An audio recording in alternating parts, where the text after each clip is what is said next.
Greetings, everyone. Peace and blessings be unto you all. I am Minister Jamie Eatman, and I am indeed on the rise. I thank you all for joining me. We're going to begin the program with prayer. Let us pray.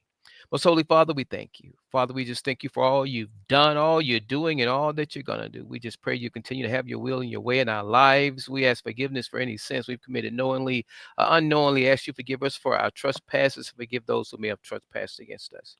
We just pray that you bless this program we're about to have. We may pray you open our eyes, ears, minds, and hearts that we might be attentive to what it is that we are dealing with. I pray that you'll bless everyone that's going to come in, that whatever comments are made, that they will be informative to someone, that someone might end up fulfilling our mission, which is to educate, motivate, and inspire individuals to rise above life, situation, and circumstances.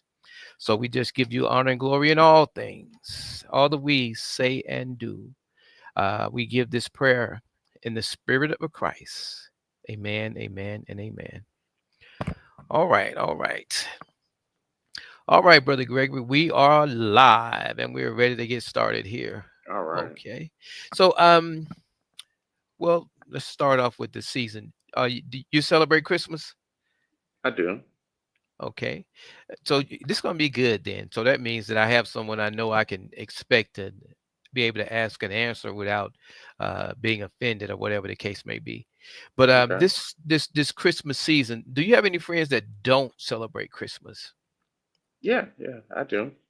What are their They, usual objections when they don't? uh, typical racist stuff. They celebrate Kwanzaa. Okay, I want to hear So, this racist stuff. That's a good answer, Greg. I want to hear this. Tell me the racist stuff that they say. well, it ain't nothing but a white man that couldn't. Ain't no white man coming down my chimney give me nothing. That type of Okay. stuff. Okay, so the race is that the only thing you've heard? Um, it's a made up holiday. It's created for corporate greed. Uh, it was But it's before a you give me lot your of different second things. one, do you believe that there's a lot of corporate greed, that's a big portion of it? I believe that corporate greed capitalized on something that was goodwill. Okay, I like that. I was watching a program and this guy, he kept stressing that, that when you're here or you're in business, he went on to point out that you're capitalist. He kept using the word capitalist because he was trying to Uh, teach something about the way finances work. And he right. made reference to it as a capitalistic society. So, without getting any deeper in that word, was there anything else before you get into Kwanzaa? Was there anything else? Um, I mean, it if you just do a little bit of research about the history of Christmas, you'll research and find out that Christmas initially was created to was in good natured. It was just to help your fellow man, blah blah blah, down the road. And then capitalism got a hold of it and it took it a different direction. So initially it was that, and then as a child I was taught that Christmas is about uh, Jesus and his birth, and the Immaculate Conception. And Hmm. so we that's how I grew up. So I believe I celebrate Christmas, but not for the white man part. I celebrate Christmas for the spirit of giving. Okay, for the spirit of giving. I'm surprised you said the white man part. You when you do that, you give validity to it. So you're saying that they are partially correct then. Yeah, yeah, yeah. Okay. You know, before we leave this area, because this is a good place here. Now, when it comes to Christmas and people celebrating it, you made reference for goodwill. So you never heard any of these supposed stories about how um, there was a time when uh, men of faith of the church and the so-called Romans, pagans, Egyptians, not when the Egyptians, I think it was the Romans, that they weren't they were celebrating holidays, but they weren't the same holidays, and somebody wanted it to be the same holiday, so they actually went and came up with a story for Christmas and added on to a pagan holiday. What are your thoughts Correct. on that? That is the true history of it. Christmas is a English word. Um, we do know this. So the celebration of Christmas was initiated for the church to help the poor and to bring people that were non-believers closer to the church. Um, that's the Roman holiday. Like we know this to be true. And so it was good natured initially. I'll say that. And then it took a turn. Oh, so you gonna leave me hanging? You just give me good nature without the rest of the story, huh? Oh, okay. So I you say, I, I give it to you if you want it. okay, so yeah, give me the rest of the story. And we're talking about strategy, and as we talk about strategy, we're going to talk about the reality of strategy. hmm And one of the most important things in developing a strategy, if I may quote Mr. Gregory, is if you don't, have a plan before something occurs and you're actually responding to something, that's not a strategy. You're just responding, or you are, I guess, defending yourself or whatever the case may be. But that's not a hmm strategy. Um, did I get that correct, Mr. Gregory? I believe you did. Yeah. Okay. All right. So I'm listening. Go ahead and tell me the rest of the story. All right. So the conception of Jesus um, uh, was around March. Actually, it wasn't Christmas. It wasn't December, but Okay. the pagan traditions they adopted that part of the March 25th. So they still celebrate the 25th, but Mm-hmm. they celebrate it in December because uh, they adopted those. The church adopted those traditions from pagan winter festivals.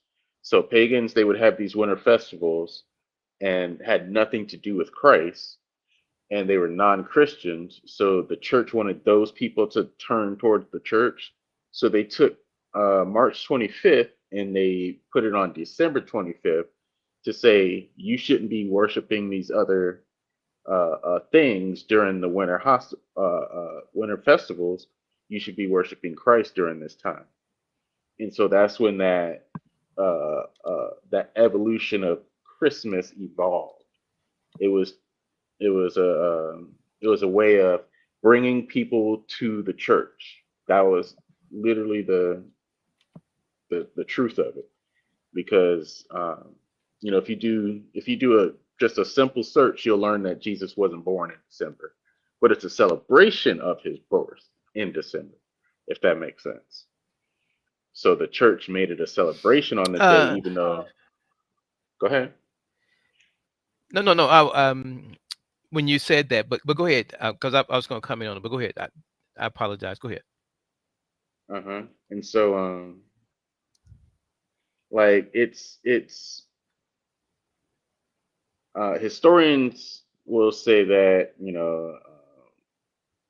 according to the gospel, it doesn't actually give a actual date, but the church Mm-hmm. has adopted December 25th, and people decipher the Bible as being somewhere around March that he was born, um, because of things that transpired during that time period.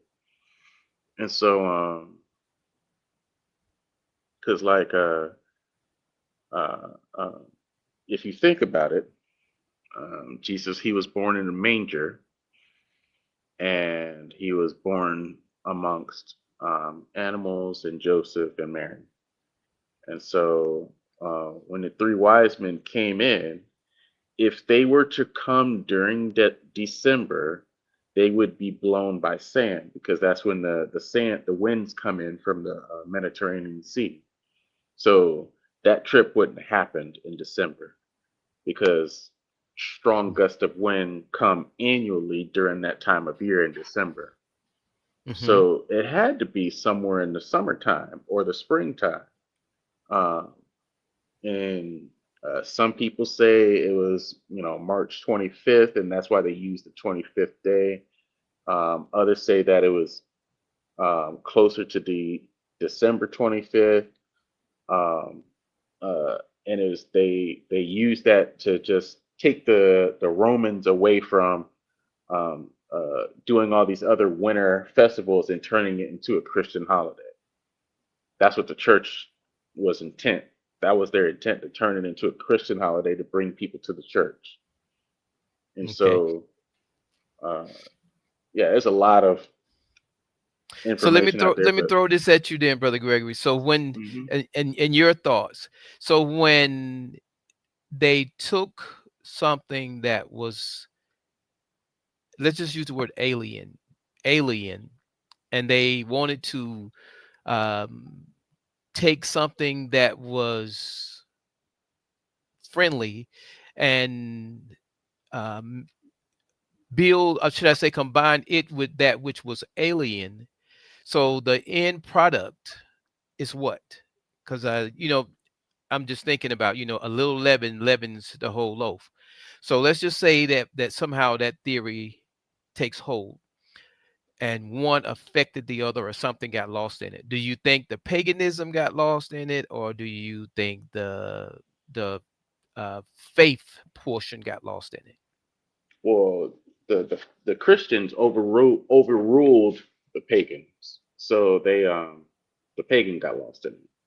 Okay. All right. Hold on a second. Welcome, Pastor Dixon and Lady Cece. Welcome. Thank you both for joining us. We're getting into a great topic here. It's actually about strategy and reality, but we're just started kind of open the door, and because it is seasonal, we want to have a seasonal conversation. So, Brother Gregory, you said in the way you see it that you think somehow that the portion that was lost was the paganism. Right. Okay. Now, um, I was just reading. I went to visit a friend of mine's page, Hmm. and I'm going to read the text, the post that he made. And when I saw it, I was actually encouraged by it, believe it or not. But it Hmm. says, "Hear ye the words which speak it unto you, O house of Israel. Thus saith the Lord: Learn not the way of the heathens, and be not dismayed at the signs of heaven, for the heathens are dismayed at them.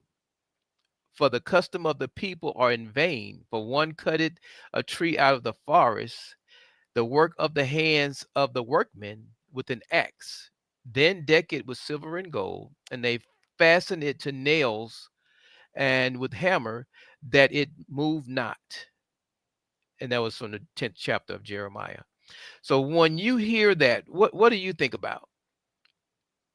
I mean, that's from the Um, biblical. So we using the biblical, and we talking about this process, and the question was asked, what do you think is lost, heathen or the faith side? So that came from the book of the faith community. mhm. So when you hear that, what do you think? Because I know Well, you've heard that's it. I know you've heard that before. yes, that's basically the Bible saying, the Bible is law, and you shouldn't believe anything else. That's what it says in a nutshell. Okay, so let's say you're correct. So it just said something, which was along the lines of going in the woods, cutting down a tree, fastening it with boards. Hmm. Then what? So when it says the heathens do this, and it says be not like the heathens. Right, right. It's basically saying, you should trust in uh, trust in God, and um, being not like the heathens. That I believe in that when they were, when it was revised to say that, I'm very certain they were referring to anyone that wasn't Christian. Okay. So if I understand you correctly, so you're saying that you think that statement was made to those who were not Christians. I believe it was. Okay. And I'm just going to say this because, as you know, this is the on the Rise movement, and we always deal with Mm-hmm. education, motivation, inspiration. And that's why I said, Brother Gregory, I'm glad that this topic opened up with you as a guest, because someone else, I would have left this conversation alone, but because I know your character is such that we can have this conversation, I want to go a Mm-hmm. little bit deeper into it. Because when you look at that, the way it's worded, it says to be not like the heathen. So that conversation couldn't have been referring to the heathens. It referred to a practice that they had, but it was actually, I would take it to those who were other than those heathens. Mm-hmm. So let me go back and read it again to make sure I'm understanding it correctly. And Lady Antoinette, welcome, peace and blessings be unto you. And she said she left the scripture for that, which was Jeremiah the 10th chapter. But anyway, let me go back here. Okay, here it is. And I'm going to read it again. It says, "Hear ye the word which speaketh unto you, O house of Israel." So it's speaking to the house of Israel. "Thus says the Lord, learn not the way of the heathens, and be not dismayed at the signs of heaven, for the heathens are dismayed at them. For the custom of the people are vain. For one cutteth a tree out of the forest, and the work of the hands of the workmen with an axe. They deck it with Mm-hmm. silver and gold. They fasten it with nails and hammers, that it not move." And it was Jeremiah 10th chapter. So the reason that I mentioned that and went that far with it is because I really want to bring something home, because this is a seasonal time frame, and I thought this would make for a great seasonal conversation. And Lady Antoinette Mm-hmm. says it's telling us not to be like the heathens who Right. has Christmas trees. Okay, thank you, Lady Antoinette. And in all fairness, it did not say they had Christmas trees. It said they went into Right. the forest and they cut down trees and fastened them with boards and decked them with silver and gold. So if we know anything about Christmas, then your assumption is correct. They're referring to what we call today a Christmas tree. That is Mm-hmm. correct, but it didn't exactly say that, but it is telling us that. So Right. thank you Right. very much for that. But I want to deal with that because there's a reality here, and this is a seasonal thing. As you all know, we have been talking about changing the narrative of how long money stays in our community. Correct? Yes. Okay, so if we're talking about how long money stays in our community, going back to the first portion, which you said you had heard that people saw it as being, as you used the term, white man thing, and they made it about money and capitalism. So Mm-hmm. there's that side of it as well. But I want to get to that piece. But first, I want to welcome Lonnie Eatman. That's my family. Blessing fam, just turning in a long work day. Well, now you can sit back and unwind with us, my brother. So Mm-hmm. when we look at kind of what we're looking at this topic here, we're seeing something here where this is that time of year where people are actually going out to buy the trees. Just excuse me one moment. They're going out to buy the tree. So some might say, well, they haven't cut a tree. But when you look at the way that reads, that is, if that was a statement made to me and I'm getting ready to go out of the house, that would be like someone telling me when I get out there, don't do this. Right. So when I look at that, that's the way I read it. And there are a lot of people that actually look at that scripture, and there's not a lot of discussion about it. Because believe it or Right. not, I think that's one topic that people stay away from. But I'm not attacking it, but I am bringing it to the forefront for a reason, because we've been talking about changing the narrative, which deals with finance. So if we're Mm-hmm. talking about finance and we are talking about the fact of the holiday and whether people are correct in going out in the manner in which they celebrate it and why they should or should not celebrate it, that deals with some of the same money that's circulating. Am I correct? Right. I agree with that. So that is how that piece got put in there. pulled into this conversation. And because Christmas only Okay. comes seasonal, this I thought I'd make the program seasonal and tie it into some of the conversations that we've had in the past. So Okay. now let's talk for a moment. A moment. One of the things that they say that we as a people can't do. What is it? Name one thing they say. Those of you who are in the conversation room, you can text something in the room as well. What is it that most people say that we as people of color have trouble doing or that we can't do? What is it? Name at least one thing that people say that we as people of color don't do, can't do, or won't do. Won't hold on to Any money. Brother Gregory says, hold on to money. Anybody else in the room, if whatever you got, just type it. But Brother Gregory, you're correct. That's one of the things they say. Now, going beyond holding, because when it comes to money, that there's a lot of things that problems we have because some of us love money so much we ain't trying to teach nobody how to get it, and we ain't Right. giving them nothing. Lady Antoinette used the word. She says working together. So let's just use the word I'll agree with unity that. versus working together. So Hmm. if it's a question of unity as well, so we look at this a time of year, Christmas. A lot of people actually give and they are doing things and they're doing it as they say in the spirit of Christmas. So you might get a card from someone who you may not hear from the rest of the year because Hmm. do you think that's lovingly or customly? Which one you think it is? Um, that's hard to say because I guess it depends on the relationship you have with that person. Right. Now, if you got a relationship with that person, it's one of those things where think about this for a moment. On Mother's Day, we send a Mother's Day card. We send flowers. People that may be disrespectful may never call or whatever the case may be. That come that day, they gonna do that. So is that lovingly or customly? I think that's custom. So when I look at the Christmas things, and one of the biggest things, people will buy those Christmas cards and they're gonna drop them in the box and they're gonna mail them and they're gonna send them out. They Hmm. got a whole list of people that they're gonna send those cards. So when I ask, is it lovingly or customly?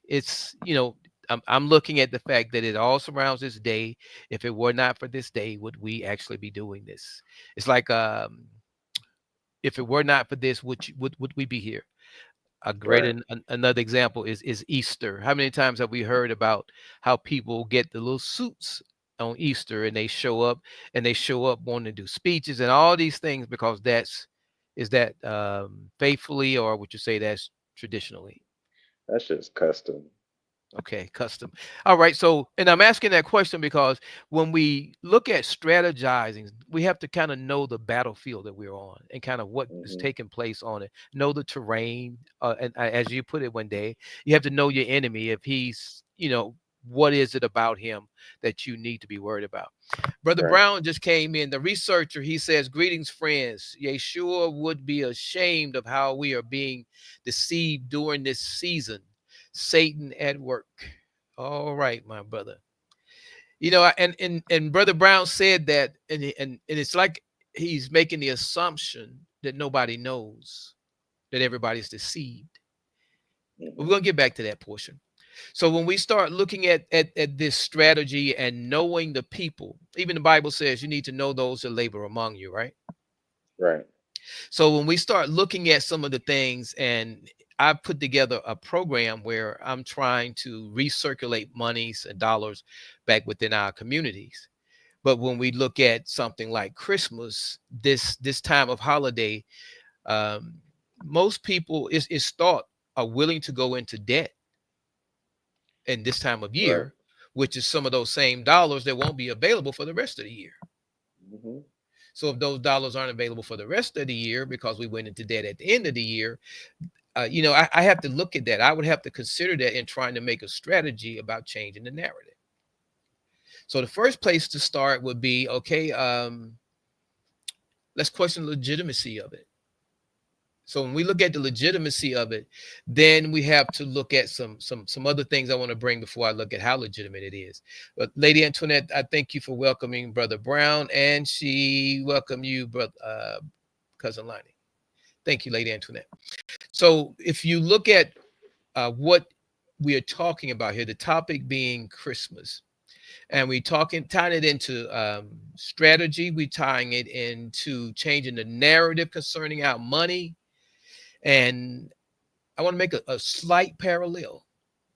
So if we are looking at changing our strategy, let's look at the narrative first. In order to change the narrative, that means we got to do something different, right?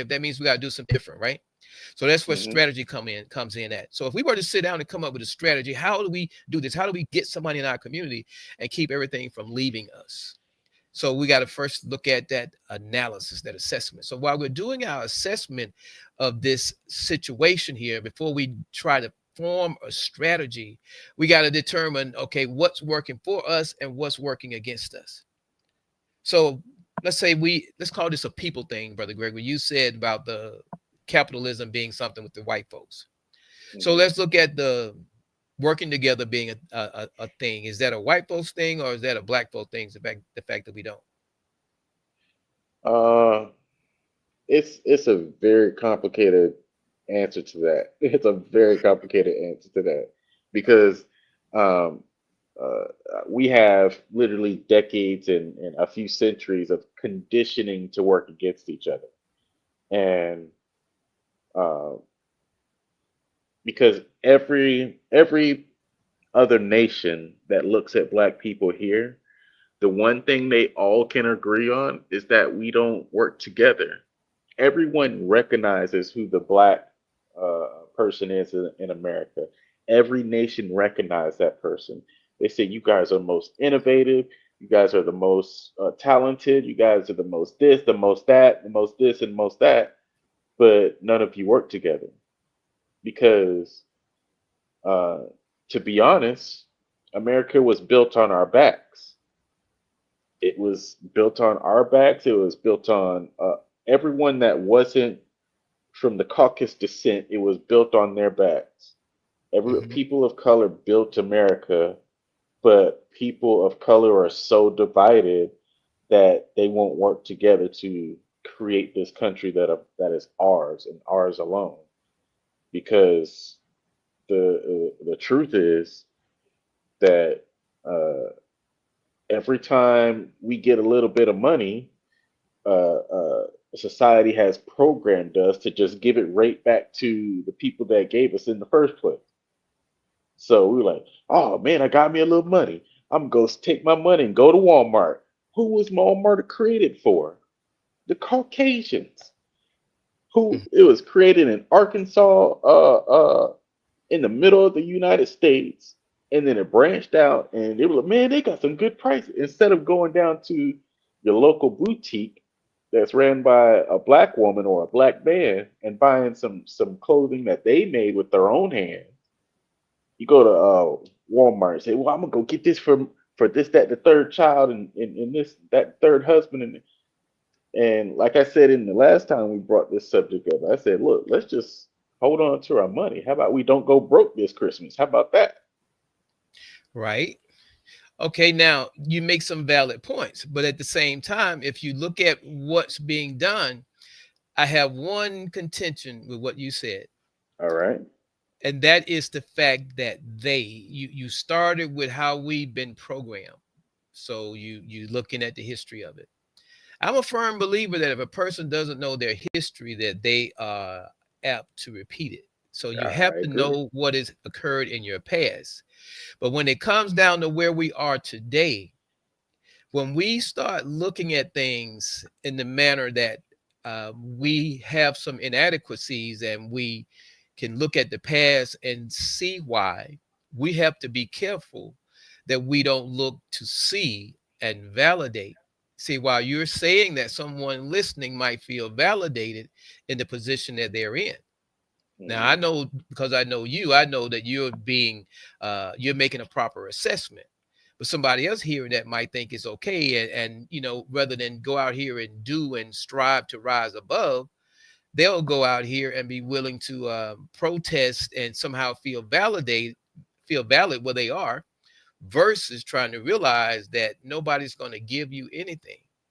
Hmm. They lose the struggle aspect of it. because they feel somehow that the situation and the circumstances basically approve where they are and who they are. So that becomes a issue with, when I listen to what you just said. And the reason I say that is because we're talking about something now, and the reason I'm using this seasonal moment, I like teaching. So this is a great teaching moment, because as we talk about changing the narrative, as we talk about a strategy, we're talking about a people that are supposed to actually come up with the strategy, a people that are supposed to somehow do something different to change the narrative. So we're studying these things. So whatever we come up with, it has to take in consideration that these people here, they ain't too geared toward working together. And then Mm-hmm. when you look at, okay, well, we got to change that. We put a little note over here. That's task number 2. We got to change their mindset. And then we look at, okay, so what are we up against? We up against the past. Okay, so if we looking at the past, when we look at the past, when I look at the past, I hear men talking to me, like men like Frederick Douglass, men like Martin Luther King. I hear Elijah Mm-hmm. Muhammad. I hear all these people that brought us from a place, when I look at the past, from where we were. But if I look at the past and the present, and it validates where I am, and it stops me from attempting to rise. And just so you understand why I say rise, Mm-hmm. rise pertains to someone that's advancing. One of the things that's very important about advancing, it isn't enough to just move. And my pastor has a slogan where he does at church, and he says, "I am ready to move," and we are supposed to be ready to move. I think that's what Dr. King, he said, if you can't walk, if you can't run, walk. If you can't walk, crawl. If uh, whatever you do, but just keep moving. So that sounds good. I like that. But what God's put in my spirit is this: that we have to rise, which means that while we are moving, while we are crawling, there are some things ahead of us. But if we looked at the barriers, it would stop us, and we would not be able to engage them. Engagement is so important. That's a word everybody using now. How do we engage the community? How do we get the people engaged?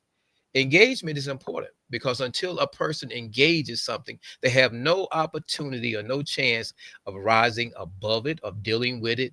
So we have to be willing to engage. And one of the things that Mm-hmm. helps us to be willing to engage is to have the mindset to rise above, that we can rise above our situations and circumstances. Because otherwise, they aren't going to change immediately. Some of the things that we face today, we've been facing as a people for years. So we just have to keep that battle going and coming up with our mindset that see ourselves beyond it. Can you imagine a man being willing to give his life and said, I may not get there with you, but believing Mm-hmm. enough that you're going to get there, that he didn't back down? That's Yeah, that's that's that's a man that's committed. You were about to say, go ahead.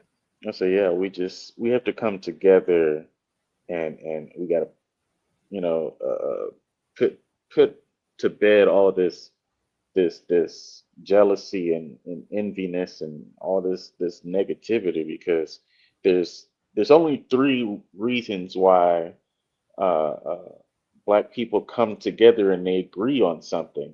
They either go to church together, they either go to a sporting event together, or they go to a holiday together. Outside of that, they'll be kind of scattered here and there. And some people, like I said this once before, and someone brought up BLM. I said BLM turned out to be a scam. Hmm. If you saw the news like I saw the news, BLM was nothing but a scam. It was a bunch of people that riled up some black people, and they said we're gonna do good for our community, and then they took all their money and ran with it. Well, they didn't run far; they went to jail. But BLM was nothing but a scam, Hmm. and so like I believe you played a video one time with Dr. Umar where he said we got to get back to the church. We can all agree on God. We can all agree on that. We can all say that there is a God that we all trust and love. We can all agree on that. So if you can get everything you can from God, then the place that you all gather to, the church, that's where you should be congregating at. You should be getting everything that you need from the church. You shouldn't be getting everything you need from Walmart. You should be getting everything you need from church. I I grew up in Hopewell Missionary Baptist Church right up there in Norcross, Georgia, and I was there when it was first starting. So I got the opportunity to see it grow into the mega church that it is today. Hmm. And when we first started going to the Hopewell, all they had was daycare for kids that get out of school. They drop us off at the top of the hill, and we walk to the back of the church. And they had daycare for us, for everybody, for the parents that had to work past 3, 4 o'clock. They would come pick us up, when they get off of work, and we go home. And then it Hmm. grew into to a summer program where we would stay there basically all summer. Then it grew into a school, and then we go to school there, and then it grew into to classes that you can take that actually had college credits. And so Hmm. it grew, slowly but surely. But we got to get back to be coming together with the foundation of God, and relying on ourselves to move forward. We Hmm. shouldn't be relying on the government. We shouldn't be relying on this check. We shouldn't be relying on nothing else but the church, God, us. Okay. Now, I like what you're saying, but going back to what we just established earlier, with us not wanting to work together, or not just being convinced that we need to work together, because you just said something that's important. You mentioned sports. There was three things that you named. What were they? I think one was if it's a sports, I said church. church, sports, and uh, uh, dang it, I forgot. I forgot what I said Well, myself. if you think of it, let me know. But I Uh-huh. want to point something out to you. It's been said that one of the most segregated days of the week is Sunday. And the reason Really? they say that is because of the fact that that same church that you're referencing, you have uh, the Methodist Church, you have the Baptist Church, you have when you get into Christian churches, the Baptist, Pentecostal, all these various churches, which are supposedly under the same umbrella, but they aren't fellowshipping together. You mentioned even the big church, mega church that you just mentioned. There are churches around there that are smaller, which probably don't have near the utilities or the capabilities of that church. Hmm. And that's not to knock the big church, because the church, it had the leadership. But when we start looking at we started off with we, and we broke it down to things that we had in common, which were the churches. So if we're looking at our community, that means our churches should be contributing to the solution, because if everything that's not a part of the solution is a part of what? Part of the problems. Part of the problem. So when we look at our churches, there's a lot of churches are like that. They have their own schools, daycare, whatever. Once they put up their little close their fences, and when you drive inside the fence, they're like self-contained. But many of Hmm. them are in a community where they don't even live. And the people outside the community, they may go lacking until those gates open again. And that's nothing wrong with that, because that's the way things are, right? Okay. But because things are that way doesn't mean they have to remain that way. If we're going to change things, because you look at this particular issue here, when we talk about the stores, or the Walmarts, you said something. Most of us today, a lot of us, we've gotten so business oriented that we do business the same way the white people do. And so if Hmm. we do business the same way they do, a lot of their money, or most of their money, comes from our community. Because if you think about it, when they say that we as a people make so many trillions of dollars annually, that means that when people say, "Who is your client?" Some people just throw up their hand, the black man. Hmm. So that means that there's an effort to get the dollars from the black man. And why am I saying it like that? Because if we're going to change the narrative, we got to get who to hold on to their dollars. Hmm. The black man. Is it a Right. racist thing? No, it's not racist. It's just wisdom. If you're going to deal with a problem that's from a community, you got to know who's in that community, and you got to know how to work with that community. So, in Right. the issue that we're talking about right now, it so happens that this pertains to the black community because it's the black dollars. So there's a whole lot of things that come into play here on this particular topic. But because this is the holiday season again, when Hmm. you look at the fact of there's Black Friday, what does that mean? We're not going to get into that piece. But if you look at that and who shops on Black Friday, who goes out to get those prices, what Black Friday has begun to look like, the annual, the end of the year, all the closeouts and the new models and things coming in, all of those things are marketing pitches to get people here, to get people there. But if you look at what we do this time of year as it pertains to Christmas, I asked a friend of mine in Africa, and I asked her, I said, why do y'all celebrate Christmas? And I misunderstood her. She said the birth of Christ, but it sounded like she said the death. I don't know how, but we laughed about it.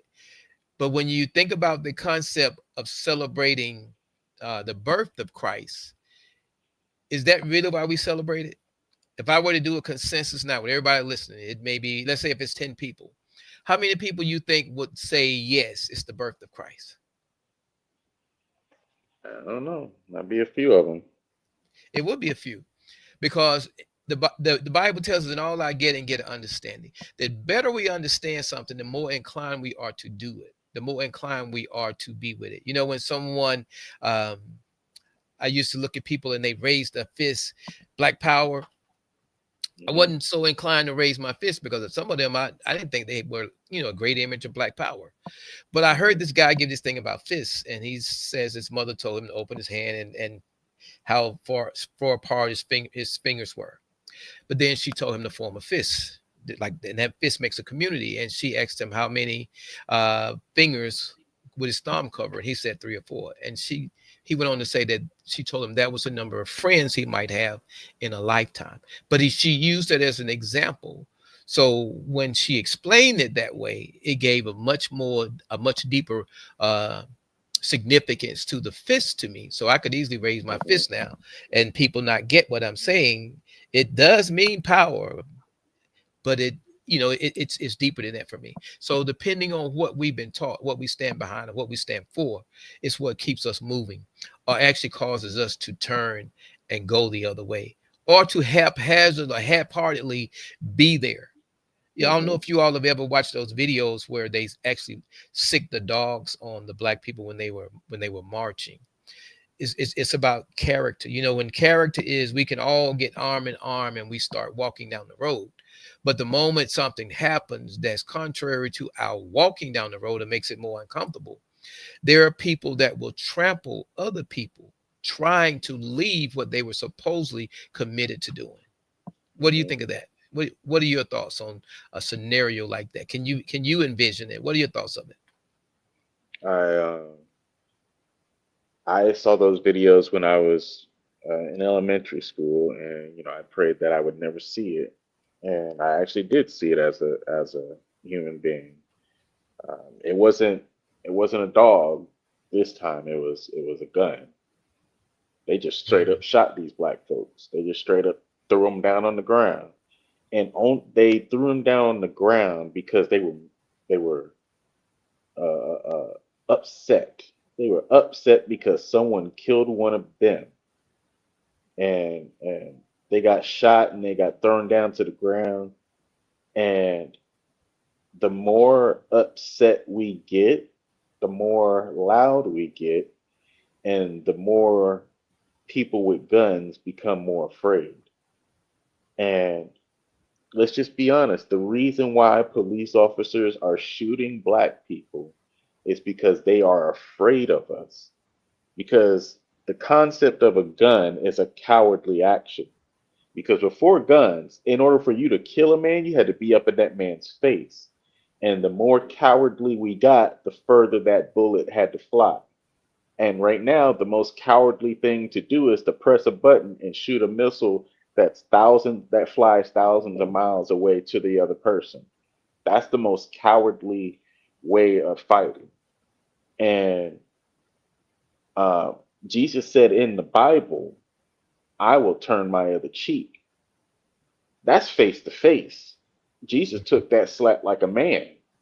Last time I checked, uh, uh, He's the only one in that Bible that got hit in the face and took it, didn't swing back, and he had every right to. And so we we have to understand that Mhm. we need to uh, we can't see all the fake stuff. It's hard to decipher the fake stuff sometimes. Like uh, when black people do come together, we we we try to do right, and then someone throw a wrench in the system, and Mhm. it breaks down. Right. But You we have to go ahead. understand that that's not us usually throwing the wrench in the system. That's somebody outside trying to mess up what we got going on. As soon as we get a head of steam going, somebody, no, we about to mess this up because they moving too fast. And Right. that's just generally how it goes. That's history repeating itself over and over and over. And I like the way you threw that in there, that history. Now, see, the everything you said was good. You talked about the guns. You talked about the cowardliness of it. And I'm one of those individuals, Brother Greg, and you heard me say this before. I believe that there is a two battles going on, a forward battle and a rear battle. And Mhm. the rear battle is the battle that's shameful. The forward battle is where we're trying to get some dignity. If you think about doing the civil rights when they were going forward and they were fighting it and they were taking all of this stuff, trying to make some leeway. And there's still people that are willing to do that today, some that are still doing it. I actually know a guy that actually does civil rights now. But on the other side of that coin, Brother Gregory, those guns you mentioned, if we were to really think about it, how many times do you hear about a neighborhood being shot up and it ain't policemen's? I like I the way you hear it said enough. that. I like the way you said that. So let's just say those cowards that are shooting up the neighborhood, the ones that are seen as being the most bravest because they will kill somebody. Right. I grew up, if I had a problem with someone, we handled that in the street with our fist. Mm-hmm. And then whoever won, be like, well, shoot, I got you this time. I'm gonna see you next time. Wait until my eye heal up. I'm gonna get you next time. But we didn't kill each other. If we had a problem, so we talk about it. If we didn't like what the other person said, we would fight. And that's But, the most manly thing you can do because but ain't but think nobody about it, dying that Gregory. day. Think about it. But we were watching, I guess, the shooting on TV with the guns. So it was entertainment. But when those others started watching it, it became practice. You know, they had they had subliminally convinced us that that's the way to fight. Guns, that's the way to win. So when you Yeah, look because at they always gave the heroes the gun. no, that's in the movies. But see, when we saw the hero and wanted to be the hero was always the badass, right? So when you look at now, we got to have a gun. If you look at as you said about the guns, look at how many people will argue about the fact that um, the gun control of people being able to get a gun without um, having it registered and so forth. People don't want Right. that, but at the same time, they want to have a gun that they can have registered. But why? Why do? As long as you allow the gun, you live by the sword, Die you by the die by the sword. sword. So as long as we are asking for something and we are doing something or accommodating that something, we're giving life to it. So I want to go way back to our beginning. Live by the sword, die by the sword. Brother Gregory, Hmm. what we just talked about as far as the holidays, the pagan issue, the how the 25th came into being. Hmm. If you were to look at if you were to look at the actual thought of being righteous, truthful, and you had to evaluate Christmas under that same microscope, would you rule it as being a traditional thing or a thing of faith? I would say it's traditional now. I'm not gonna let you get off that easy, brother Greg, because if it wasn't traditional before, it's not traditional now. It just may have been what they did with it. It's like someone maybe have corrupted tradition, Okay, I'll if agree that's with what you're that. saying. Okay. So, but my thing goes back to this. When we look at history, here's an example. Many of y'all may not have gotten this. I hope Brother Brown is still in the room. And now I've got my thing in the way, so there's no comments. Um, there was a guy that has been getting a lot of airtime as far as his speaking, and he's been coming with all the history concerning black people and the first Bible and all this other stuff. And I saw where they had him on. It wasn't a podcast. It may have been the straight up news. Now, before it's a podcast, only so many people seeing it. But Hmm. this guy's debated with this white guy, and supposedly this person he debated with was a historian, but this guy wasn't. I saw that. I saw that. So you saw that, right? Uh-huh. So imagine if our leaders that are out front encounter that same situation, the same scenario. What Hmm. do you think happens to the people behind them that's following them? And before you answer, let me make sure everybody understand this. This guy is really popular when it comes to his voice or his opinion when it comes to religious things. He's a big critic of religion, particularly Christianity, the concept of Jesus and so forth. Do you want to say his name, or should we not say his name? I don't even remember, but you can. Go ahead. Billy I something, believe right? it. Yeah, I believe his name was Billy something. But yeah, he came across. I saw that video. He talked to a biblical and historian scholar. Like that's literally what he did from the time he got in college to his adult years, and he happened to be Caucasian, and he schooled him. I mean, it don't matter if he was black or white. He schooled him. He showed him, no, you're actually wrong about this. You're actually wrong about that. And he gave him knowledge. He gave him the opportunity to, correct himself. But he stood on pride, and that's what made him look bad. Right. And the lesson behind that is this. If you're going to stand on something, if you're going to run behind somebody or you're going to embrace somebody, make sure that you are studying what they are saying, because it some of the stuff that he was saying, um, I didn't research because I'm not a big follower of his.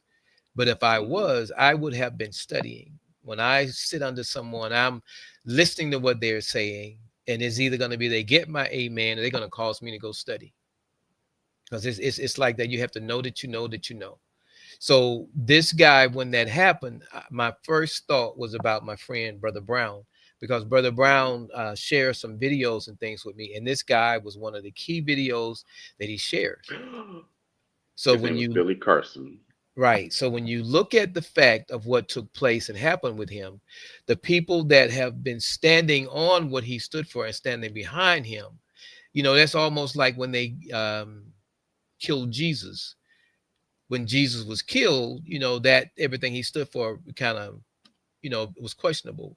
But imagine you following someone and they literally are belittled in the same circle of people that they're teaching you to not disrespect, but to teaching you their history as though they are this, and this person comes and beats you with the same word that you're supposedly utilizing. That's not a good narrative. But Hmm. getting back to what I was saying, the fact that this is the holiday that it is, and we don't scrutinize it. And I Hmm. don't know why. And I think a lot of us, to be honest with you, I think we do. I think somewhere in our mind, our heart, and our spirit, we just go along with it. It's okay. It can't be that bad.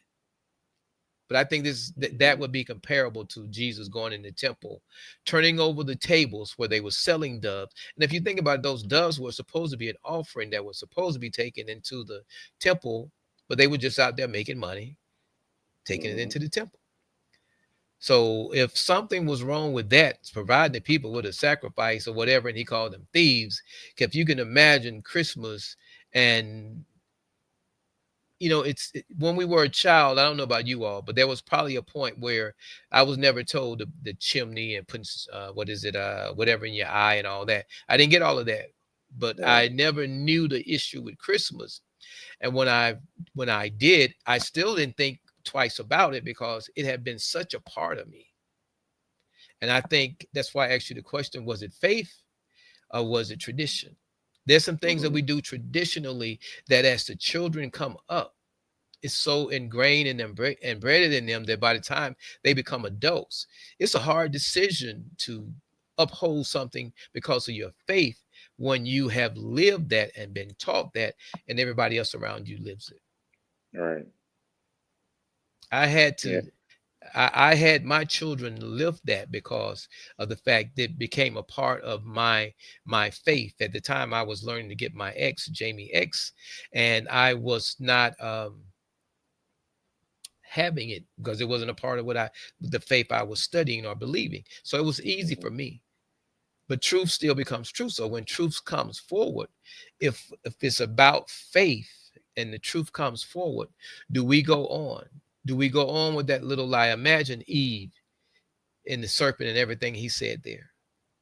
Hmm. I mean, if you look at those kind of closely, I would probably be able to make a case that the serpent that is has allowed all of that to go on all this time is about as subtle as the one was there with Eve. The only difference is because if you remember, it was only when God came on the scene that what Eve had done became clear. So when we Right. look at that, our practice this time of year, this seasonal time frame, we have to really question it. I don't try to tell people what they should or should do, but I do believe in sharing the truth. And when you get the truth, then you can make your own decisions.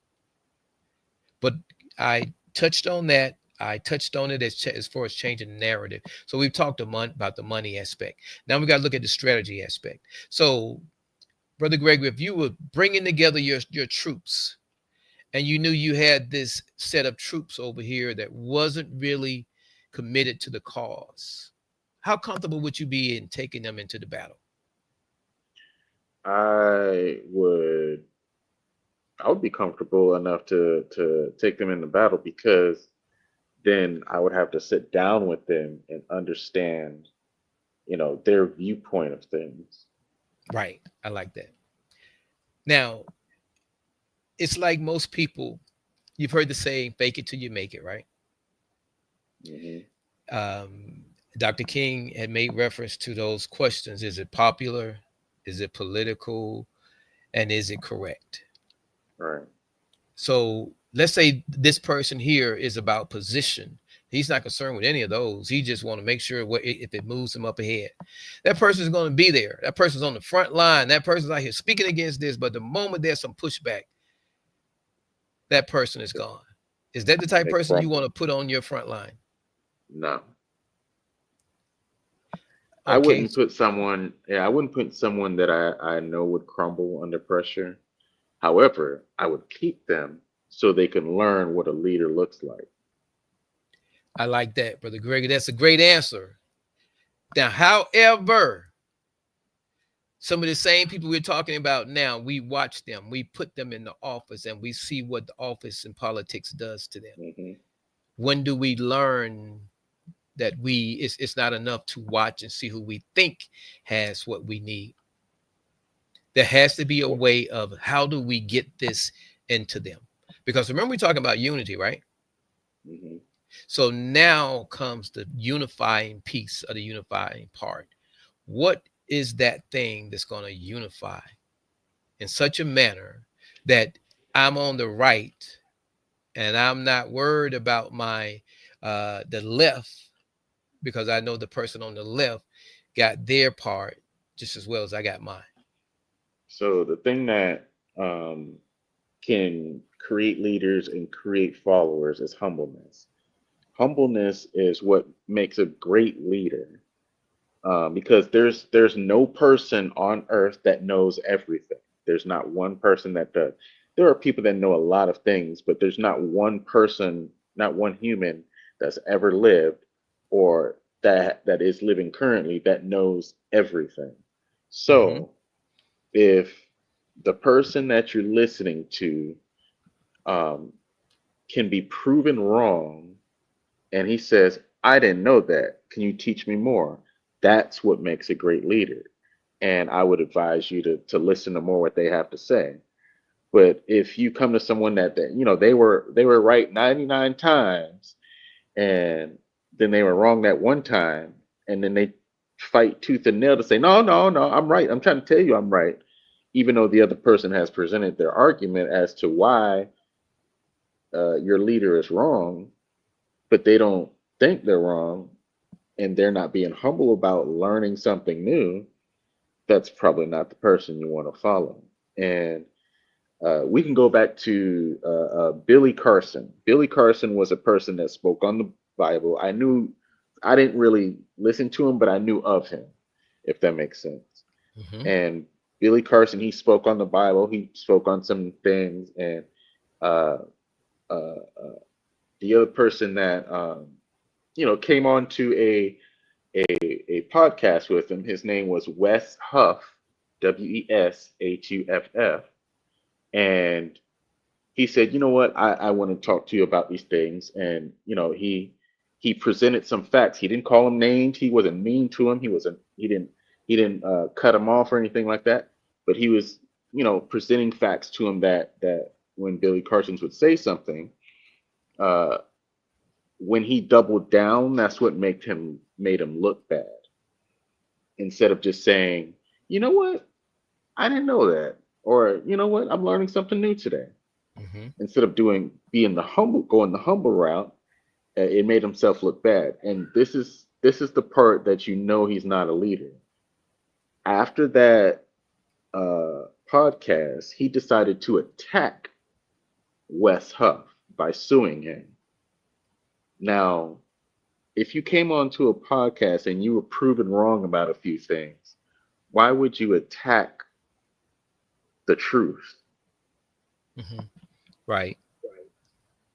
From what I So, saw, Brother Greg, it was about, like you said, that night they say that he got a warrant and went to the guy's address or whatever, not wanting that to be aired, didn't want it to get out. right, because it was That the didn't want his, truth. right. He didn't want his reputation to be shot as a result of what occurred there. But I like what you chose the word humble, because the first thing in order for us to be able to be a good leader, a good follower, or anything, is there has to be some humility, some humbleness.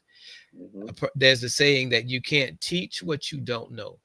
A humble person will, somebody that's teachable, and you can't lead where you won't go. A humble person will follow.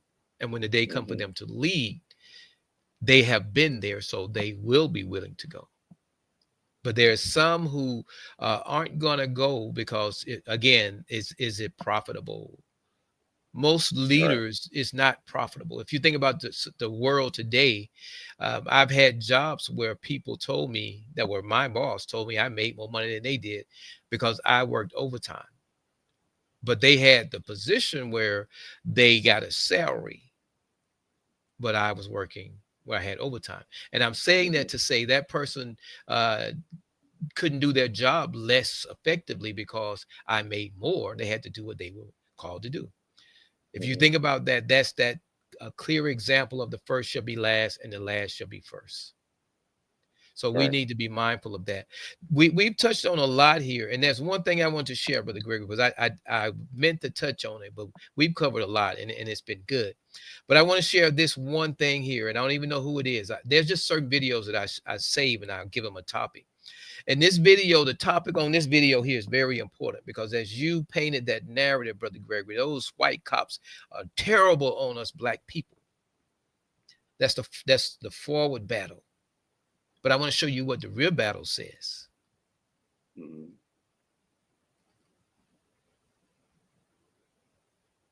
If I can. In the context of black on black genocide. Do you realize we don't even ask the presidential candidates about the violence in our community? We don't even ask the governors about the violence in our community. We don't ask the mayor. We act like black men are not exterminating each other on a daily basis. How did we become so immune to black on black crime? How did we become so immune to the tears of black women, the tears of black mothers? All these black mothers across America have had to bury their sons and their daughters. They've had to mourn in silence because the community doesn't care enough to embrace them. Our black mothers have had to endure the pain of losing their babies and not having a sympathetic community shoulder to cry on. How did we get to the point where black on black homicide is not even a concern for most black people? Let me put this in context. Let me resensitize you to black on black homicide. Black men are the leading cause of death for black men. I want you to sit on that for 1 minute. I want you to sit on that. Black men are the leading cause of death for black men. Arabs are not the leading cause of death for Arabs. East Indians, Kamala Harris's people. East Indians, Kamala Harris's people, they are not the leading cause of death for themselves. European Jews are not the leading cause of death for European Jews. Anglo-Saxons are not the leading cause of death for Anglo-Saxons. Chinese are not the leading cause of death for China. Black men are the leading cause of death for black men. And the black community is completely silent. Right. I played this because he said the black community is completely silent. That's because we constantly try to blame this on someone else. We want to blame it on the government. We want to blame it on a gas station. There was just now a shooting outside of a gas station. A couple of shootings happened outside the gas station. Do you not know that there was a protest outside that gas station? Black people holding up signs, protesting, talking about they want to shut this gas station down because it's bad for the community. Why is it bad for the community? Because black kids keep on shooting each other in front of my gas station. Excuse me, I'm trying to run a business. I'm not raising your sons. It ain't me that's raising your sons. I got a business right here. I would prefer that they take that silliness around the corner somewhere or just stop altogether. But how am I the problem as the business owner? We don't take full accountability. So all we need is for Kamala to stand up there and blame everything on the right. Blame everything on the white people. Blame everything on a systemic racism. Blame everything. You can't get abortions. You can't get as many abortions as you want. That's because the white man, the government, want to make decisions about your body. Okay? And I'm not trying to be sensitive about a woman's body. I try to stay out that conversation. That's your business, right? You know what I mean? I only get in the conversation where my tax dollars have to do with your business. You know what I mean? I say feel free to do whatever you want to do because we all got to answer to God.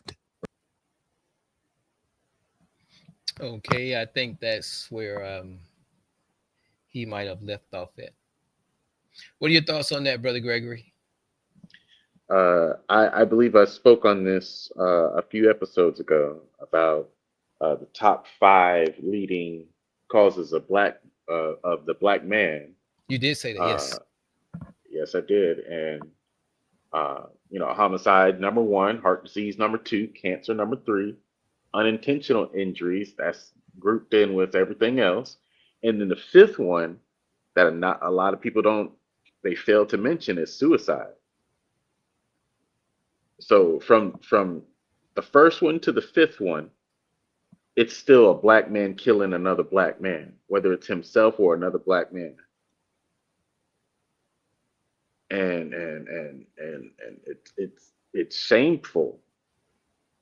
It's horrible.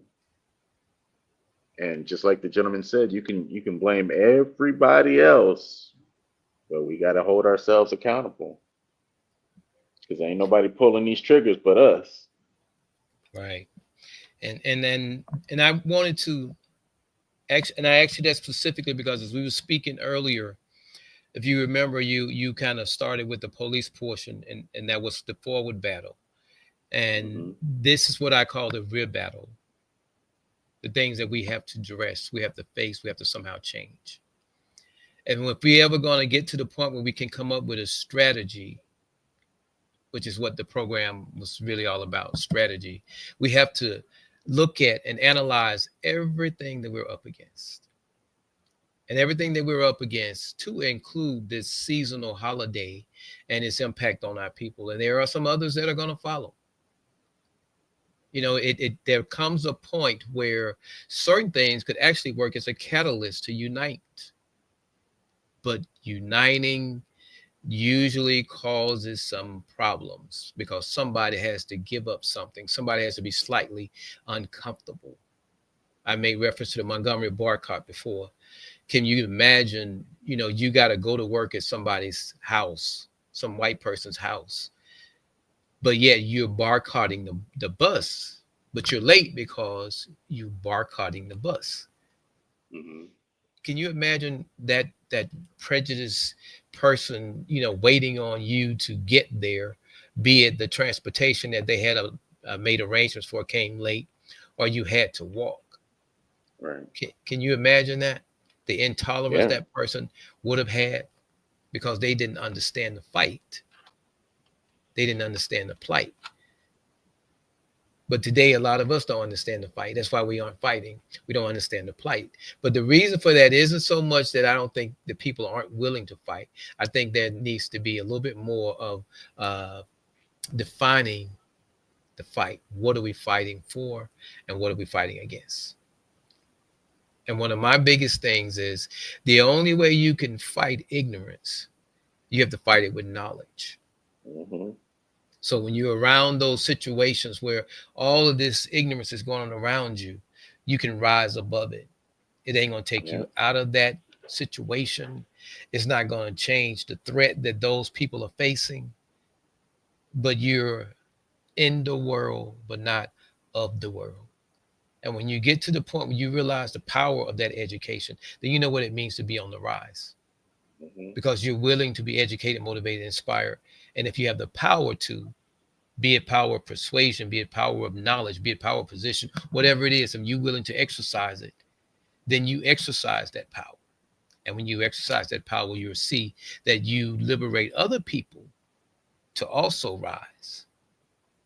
But there are some people that are so heavy that they're preventing others from rising. And that's what we get, that mentality, as they say, the crab in the bucket Hmm. mindset. Brother Gregory, I'm going to turn it over to you. Let you say whatever you want to add to that and give me your Emmy moment. And for those of you who don't know what an Emmy moment is, that's how we close out the program, with a moment that is educational, motivational, and or inspirational. And I want to acknowledge my sister Tally. Peace and blessings be unto you. All right. Go ahead, my brother. I would like to say that I say this in probably every other episode that we do, and I like to say that we just gotta uh, put aside all our differences and come together. We have to come together as one and do right by us. And my Emmy moment today was again uh, uh, Dr. Umi giving us those facts, those cold hard facts that homicide is the number one reason that black men die. And you know, uh, I went ahead and gave you those top five reasons that black men die, and it's it's sad that 80% of suicides are men. Period. Like that's sad. We gotta come together. We gotta support each other, and we gotta move forward. We understand things happen in the past, but we gotta move forward. We gotta start thinking positive, do things good, and we'll get there. Yes, we will. And you know, getting there isn't a difficult task because, you know, for God allowed me to see something and experience something. And I've shared it a couple of times. I want to share it with you all for a moment. It's only like a minute or so. So check this out. What's your name? And I am on the rise. Repeat. And what that means is this: no matter what my situation is, if I'm 20 to a desk, it doesn't make a difference because my mind is still functioning. My heart is still functioning. And until they fix the desk situation, what are we going to do, Juliana? Rise. We gonna No, rise. that doesn't sound right. Y'all tell Juliana what we're going to do. Rise. Oh, that's not good either. Let's try it again. What are we going to do? What's my name? Mr. Eatman on the rise. And what's your name? Y'all can't talk at the same time, right? Yeah. But you can think the same way. When I say what's your name, just say we are on the rise. What's your name? We are on the rise. What's your name? We are on the rise. What's your name? We are on the rise. Now that sounds like African to me. Oh,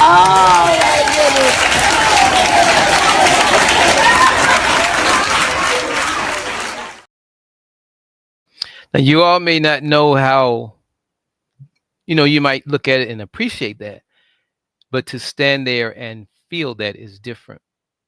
To feel the power in their voice. Those, the youth, they were in a classroom. That was a realistic situation. So it gave purpose to wanting to continue to be on the rise.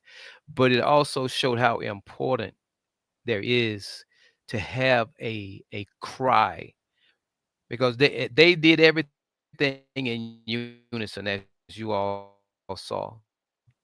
And that's just the way they do it every day. But when asked their name, Hmm. that was a challenge for them. But by giving them something that they could relate to, it gave them identity.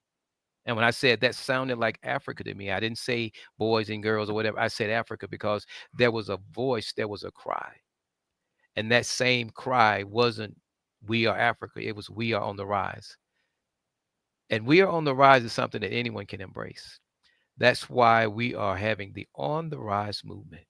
As we go about motivating, education, inspiring individuals to rise above life situations and circumstances, I think it's important for them to know, you all to know, and believe that being on the rise gives us an identity that separates us from those who may not have that identity, who may not have that mindset. But you saw how easy it was to get that mindset, to put it into play. It really is that easy, but somebody has to believe enough in it. So I encourage you all as you go forward, know that you possess greatness. That greatness may not look like greatness to anyone else, but it will truly be greatness to you when you've done your best so that no one living, no one dead or unborn could do it better. When you know you have tried to do it that well, you have given your best. That is your greatness. And that's what we all owe. We owe that to life, to each other. So I encourage you all as you go through your day, remember it takes a nation to rise. And when that nation begins to rise, everybody pays attention. We are that nation. Some would say we are that ignorant nation. We're that dead nation. There's a whole lot of terms they have for Negro and what it means. But when it comes down to it, they're talking about us. And we want to show them something different. And when we can do that, we can then rise.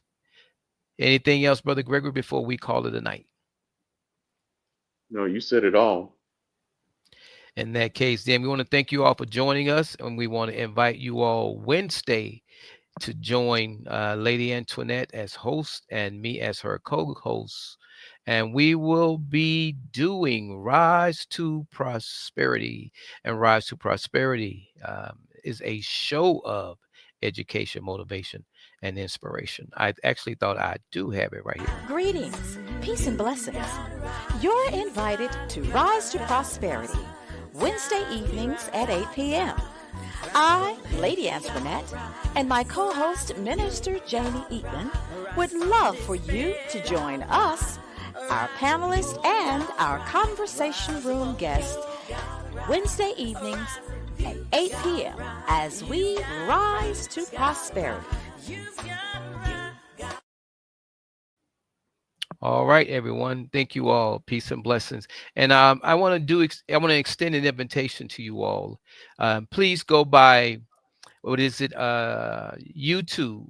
Type in Rise to Prosperity, the number, and it's going to look like, well, you can't see it, but it's going to look, you'll recognize it, because the same logo that we have that I use when we're in the room. But if you'll go there, you'll see something that says empowering the community this Christmas. As a matter of fact, I would be in error if I didn't do this before I closed out. So I'm going to do it right now. I'm going to share this with the room to put such energy and effort into it, and not would be an error. So I'm going to go ahead and do that now. Just hold on one moment if you all stay with me.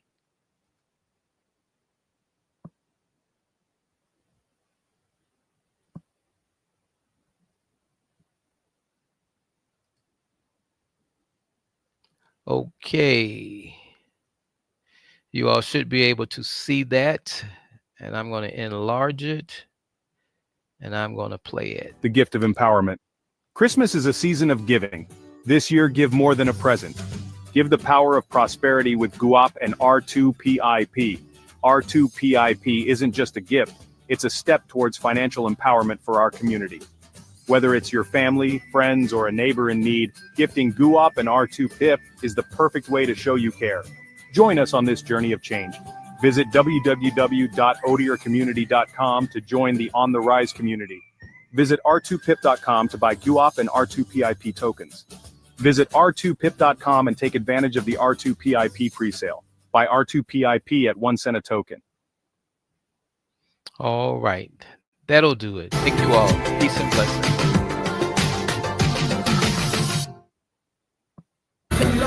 What are you saying? What are you saying tonight?